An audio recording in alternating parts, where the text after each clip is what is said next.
Hi, Leonie from Horkans here. Lavender is one of the nicest plants in the garden, beautiful scent. Did you know that you can actually use it for cooking, and it's an ideal plant in the house as well, adding a lovely fragrance in each room. Very easy to dry flowers, just literally cut a stem, cut them when they're fresh because it actually will hold their colour much better. Tie them upside down, hang them in a cool, dry place, better in the dark because they hold their colour much better.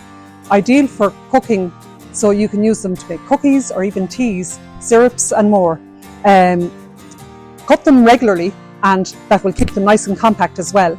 So any dead flowers, cut them as needed as well. They're also a good pest resistant for other flowers. Really easy to look after and suitable also for containers or in beds.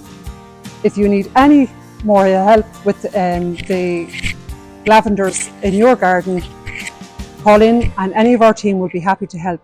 We're open 7 days.